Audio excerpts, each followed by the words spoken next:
Welcome to NG Stories. Please like, share and subscribe for more amazing videos. Rana सांगा 80 घाव खाकर भी धड़ लड़ता रहा रणभूमि में, मातृभूमि की रक्षार्थ हुए वीर गति को प्राप्त।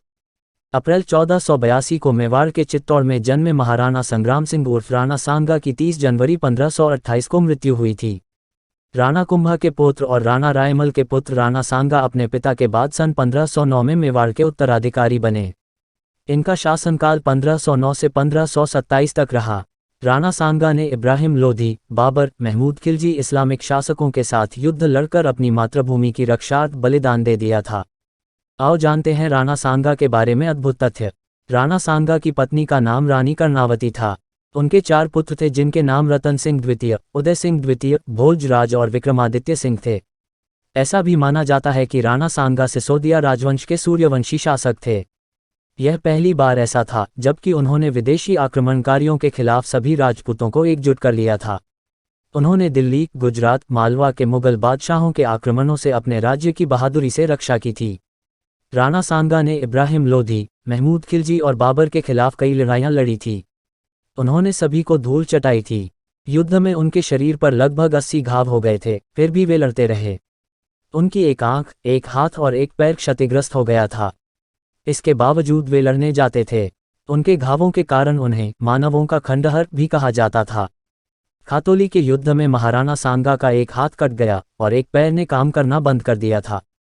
राणा सांगा इतने वीर थे कि एक भुजा, एक आंख, एक टांग खोने व अनगिनत जख्मों के बावजूद उन्होंने अपना महान पराक्रम नहीं खोया। सुल्तान मोहम्मद शाह मांडू को युद्ध में हराने व बंदी बनाने के बाद भी उन्हें उनका राज्य पुनः उदारता के साथ सौंप दिया। यह उनकी बहादुरी को दर्शाता है।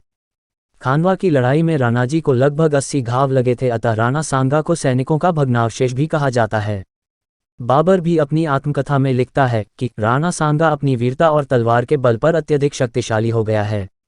वास्तव में उसका राज्य चित्तौड़ में था। मांडू के सुल्तानों के राज्य के पतन के कारण उसने बहुत से स्थानों पर अधिकार जमा लिया। राणा सांगा हिंदुस्तान में सबसे शक्तिशाली शासक थे जब उन्होंने इन पर आक्रमण किया और कहा कि उन्होंने अपनी वीरता और तलवार से अपने वर्तमान उच्च गौरव को प्राप्त किया। 80,000 घोड़े, उच्चतम श्रेणी के 7 राजा, 9 राव और 104 सरदारों व रावल, 500 युद्ध हाथियों के साथ युद्ध लड़े। अपने चरम पर संघ युद्ध के मैदान में 100,000 राजपूतों का बल जुटा सकते थे। मालवा, गुजरात और लोधी सल्तनत की संयुक्त सेनाओं को हराने के बाद मुसलमानों पर अपनी जीत के बाद वह उत्तर भारत के सबसे शक्तिशाली राजा बन गए। कहा जाता है कि सांगा ने 100 लड़ाइयां लड़ी थीं और विभिन्न संघर्षों में उनकी आंख तथा हाथ और पैर खो गए थे। इस तरह हमारे इतिहास में अनेक राजपूत राजाओं ने अपने रक्त से अपनी धरती माँ को सींचा है। हमें भी उनकी याद को गौरवशाली बनाना चाहिए। धन्यवाद। Please like, share and subscribe.